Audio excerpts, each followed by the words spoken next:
ಉತ್ತೀರ್ಣಕ್ಕೆ ಸ್ವಾಗತ. ಇವತ್ತು ನಾವು ವಿಶ್ವ ತೇವಭೂಮಿ ದಿನದ ಬಗ್ಗೆ ಒಂದು ಸಣ್ಣ ನೋಟ ನೋಡೋಣ ಬನ್ನಿ. ನಾಳೆ ಅಂದ್ರೆ ಫೆಬ್ರವರಿ 2 ವಿಶ್ವ ತೇವಭೂಮಿ ದಿನ. ಯಾಕೆ ಇದು ಇಷ್ಟು ಮುಖ್ಯ ಅಂದ್ರೆ ನಮ್ಮ ಪರಿಸರ ವ್ಯವಸ್ಥೆಗೆ ಈ ಜೌಗು ಪ್ರದೇಶಗಳು ಅಂದ್ರೆ ವೆಟ್ಲ್ಯಾಂಡ್ಸ್ ತುಂಬಾನೇ ನಿರ್ಣಾಯಕ. ಸರಿ, ಹಾಗಾದ್ರೆ ಈ ದಿನದ ಹಿಂದಿನ ಕಥೆ ಏನು? ಮೊದಲನೇದಾಗಿ ಇದು ಶುರುವಾಗಿದ್ದು 1971ರಲ್ಲಿ ಇರಾನ್ನ ರಾಮ್ಸರ್ ಅನ್ನೋ ನಗರದಲ್ಲಿ ಜೌಗು ಪ್ರದೇಶಗಳ ರಕ್ಷಣೆಗಾಗಿ ಒಂದು ಅಂತಾರಾಷ್ಟ್ರೀಯ ಒಪ್ಪಂದಕ್ಕೆ ಸಹಿ ಹಾಕಲಾಯಿತು. ಅದಕ್ಕೆ ನೋಡಿ, ಇವತ್ತಿಗೂ ಅಂತಾರಾಷ್ಟ್ರೀಯ ಪ್ರಾಮುಖ್ಯತೆ ಇರುವ ಜಾಗಗಳನ್ನು ರಾಮ್ಸರ್ ತಾಣಗಳು ಅಂತಾನೆ ಕರೆಯೋದು. ಇನ್ನು ಎರಡನೇ ವಿಷಯ, ಈ ವರ್ಷದ ಧ್ಯೇಯವಾಕ್ಯ ಏನು ಗೊತ್ತಾ? ಜೌಗು ಪ್ರದೇಶಗಳು ಮತ್ತು ಸಾಂಪ್ರದಾಯಿಕ ಜ್ಞಾನ. ಇದರ ಅರ್ಥ ತಲೆಮಾರುಗಳಿಂದ ಈ ಪ್ರದೇಶಗಳನ್ನು ಕಾಪಾಡಿಕೊಂಡು ಬಂದಿದ್ದಾರಲ್ಲ, ಆ ಸ್ಥಳೀಯ ಸಮುದಾಯಗಳ ಜ್ಞಾನಕ್ಕೆ ಒಂದು ಗೌರವ ಸಲ್ಲಿಸೋದು.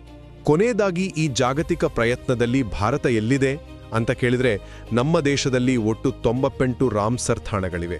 ಇದು ನಿಜಕ್ಕೂ ನಮ್ಮ ದೇಶ ಈ ಸೂಕ್ಷ್ಮ ಪರಿಸರ ವ್ಯವಸ್ಥೆಯನ್ನ ಉಳಿಸೋಕೆ ಎಷ್ಟು ಬದ್ಧವಾಗಿದೆ ಅನ್ನೋದನ್ನ ತೋರಿಸುತ್ತೆ. ಒಟ್ಟಾರೆಯಾಗಿ ಹೇಳೋದಾದ್ರೆ, ಈ ದಿನ ನಮ್ಮೆಲ್ಲರ ಜವಾಬ್ದಾರಿಯನ್ನ ನೆನಪಿಸುತ್ತೆ. ಅಂದ್ರೆ ನಮ್ಮ ಭೂಮಿಯ ಆರೋಗ್ಯಕ್ಕಾಗಿ ಈ ತೇವಭೂಮಿಗಳನ್ನು ನಾವು ಸಂರಕ್ಷಿಸಲೇಬೇಕು ಅಂತ.